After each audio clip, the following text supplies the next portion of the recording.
بسم اللہ الرحمن الرحیم۔ اللہ تبارک و تعالیٰ کے بابرکت نام سے شروع جو بڑا مہربان اور نہایت رحم فرمانے والا ہے۔ رابعہ بصری رحمۃ اللہ علیہ پر کچھ لوگوں نے اعتراض کیا، ویسے تو آپ بڑی تہجد گزار اور شب بیدار بنتی ہیں، لیکن ہمیں ایک بات کی سمجھ نہیں آتی کہ آپ نبی صلی اللہ علیہ وآلہ وسلم کے نکاح والی سنت پر کیوں عمل نہیں کرتی۔ لوگوں کا خیال تھا کہ اس سوال کا جواب رابعہ کے پاس نہیں ہوگا، لیکن آپ نے ایسا جواب دیا کہ حاضرین کی چیخیں نکل گئی اور جسم کانپنے لگا۔ رابعہ بصری نے جواب دیا کہ السلام علیکم رحمۃ اللہ وبرکاتہ۔ حضرت نظام الدین اولیاء رحمۃ اللہ علیہ نے حضرت بابا فرید رحمۃ اللہ علیہ کی والدہ محترمہ کلثوم خاتون رحمۃ اللہ علیہ کی ایک کرامت کا ذکر کیا ہے، جس سے آپ رحمۃ اللہ علیہ کی روحانی عظمتوں کا اندازہ ہوتا ہے۔ ایک رات کلثوم خاتون تہجد کی نماز میں مشغول تھیں۔ اس وقت آپ رحمۃ اللہ علیہ کے شوہر شیخ جمال الدین سلیمان کا انتقال ہو چکا تھا۔ ایک چور گھر میں داخل ہو گیا۔ چور نے گھر میں داخل ہوتے وقت ہی سوچا کہ یہاں ایک بیوہ عورت اور 4 معصوم بچے رہتے ہیں، کسی صاحب مجاز مرد کے موجود نہ ہونے سے اس کا کام آسانی کے ساتھ پورا ہو جائے گا۔ وہ اس یقین اور اعتماد کے ساتھ اندر داخل ہوا کہ اسے روکنے والا کوئی بھی نہیں ہے۔ چور جیسے ہی گھر کے اندر پہنچا، اس کی نظر کلثوم خاتون رحمۃ اللہ علیہ پر پڑی۔ بابا فرید رحمۃ اللہ علیہ کی مادر گرامی اس کمرے کے دروازے میں نماز مشغول تھی، جہاں ان کے 4 بچے گہری نیند سوئے ہوئے تھے۔ چور نے دیکھا کہ کلثوم خاتون کی آنکھیں بند تھیں مگر ہونٹ حرکت کر رہے تھے۔ چور کچھ دیر تک اس کا انتظار میں کھڑا رہا کہ عورت دروازے سے ہٹے تو کمرے میں داخل ہو کر اپنا مقصد پورا کرے، مگر اسے کیا معلوم تھا کہ یہ ایک شب بیدار رات اپنے رب کی بارگاہ میں سجدہ ریز رہتی ہے۔ بالآخر چور نے ارادہ کر لیا کہ اگر عورت زیادہ تنگ کرے گی تو اس پر جبر اور تشدد کروں گا اور اسے راستے سے ہٹا کر اندر داخل ہو جاؤں گا۔ یہ سوچ کر اس نے ایک بار پھر عورت کی جانب دیکھا۔ کلثوم خاتون رحمۃ اللہ علیہ اسی طرح آنکھیں بند کیے ہوئے اپنے خالق کے تصرف میں کھوئی ہوئی تھی کہ چور آگے بڑھا، مگر ابھی اس نے چند قدم کا فاصلہ بھی طے نہیں کیا تھا کہ وہ اپنی آنکھوں کی روشنی سے محروم ہو گیا۔ یہ ایک ناقابل یقین حادثہ تھا۔ چور بہت دیر تک گھر کی دیواروں سے ٹکراتا رہا مگر اسے واپسی کا راستہ نہ مل سکا۔ فرار کی تمام راہیں بند ہو چکی تھی، تو یہ جب اس نے قہر آسمانی دیکھا تو اس سے اس کی آنکھوں کی روشنی زائل کر دی گئی۔ اس احساس کے ساتھ ہی چور نے چلانا شروع کر دیا کہ میں اپنے عقیدت کے اعتبار سے ایک بت پرست ہوں اور چوری میرا پیشہ ہے۔ میں اس گھر میں بھی چوری کی نیت سے داخل ہوا تھا، مگر اس سے پہلے کہ میں سامان یا کوئی اور چیز چرا کر فرار ہوتا اپنی آنکھوں کی روشنی کھو بیٹھا ہوں۔ میرے نزدیک یہ کوئی اتفاقی حادثہ نہیں۔ میرا دل کہتا ہے کہ اس مکان کی 4 دیواری میں کوئی ایسا بزرگ رہتا ہے یا کسی ایسے بزرگ کی ہستی موجود ہے جس کی دہشت نے مجھے اندھا کر دیا۔ میں اس بزرگ ہستی سے درمندانہ التجا کرتا ہوں کہ وہ میرے گناہ معاف کر دے۔ یہ کہہ کر ہندو چور کچھ دیر کے لیے خاموش ہو گیا، شاید کہ وہ اپنی التجا کا جواب سننا چاہتا تھا۔ کلثوم خاتون رحمۃ اللہ علیہ حسب معمول استغراق کی حالت میں تھی، مگر جب ایک چور کی آواز مسلسل گونجنے لگی تو انہوں نے آنکھ کھول دی اور مکان کے صحن میں ایک طویل قامت انسان ٹھوکریں کھا رہا تھا۔ اس کے لڑکھڑا کر چلنے سے صاف اندازہ ہوتا تھا کہ وہ اپنی آنکھوں کی روشنی کھو چکا ہے۔ کلثوم خاتون کچھ دیر تک اس مضبوط توانا شخص کی بے بسی اور مجبوری کا جائزہ لیتی رہی، جیسے اس مکان میں داخل ہونے سے پہلے اپنی جریات اور جسمانی طاقت پر بہت ناز تھا۔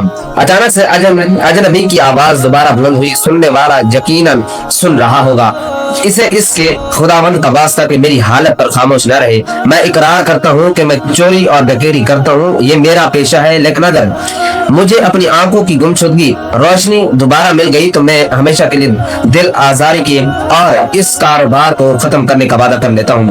حضرت بابا فرید رحمۃ اللہ علیہ کی والدہ محترمہ پھر بھی خاموش رہی۔ اس سکوت مسلسل سے وہ منکر اور سرکش انسان مزید دہشت زدہ ہو گیا۔ پھر اس نے براہ راست عورت کو اور گھرانے کو پکارا کہ ان قابل احترام خاتون سے درخواست کرتا ہوں کہ وہ میرے گناہ کو معاف کر دے۔ بے شک میں نے اتنا سمجھ کر چوری کا ارادہ کیا کہ تنہا ہے کہ تاکہ کمزور عورت اس کے معصوم بچے میرے راستے کی رکاوٹ نہ بنے۔ میں یقین دلاتا ہوں کہ میری بنائی اگر مجھے دوبارہ مل گئی تو میں اپنے آبا و اجداد کے مذہب کو چھوڑ دوں گا، ترک کر دوں گا اور پتھر کے تمام بتوں کو توڑ کر حلقہ اسلام میں داخل ہو جاؤں گا۔ ایک لٹیرے کی گریہ زاری سن کر کلثوم خاتون نے اپنا وظیفہ چھوڑ دیا اور دعا کے لیے ہاتھ اٹھائے۔ دنیا سمجھتی ہے کہ میں بے یار و مددگار ہوں، مگر تو جس کا محافظ ہے اسے کون لاوارث کہہ سکتا ہے۔ تائید غیبی پر کلثوم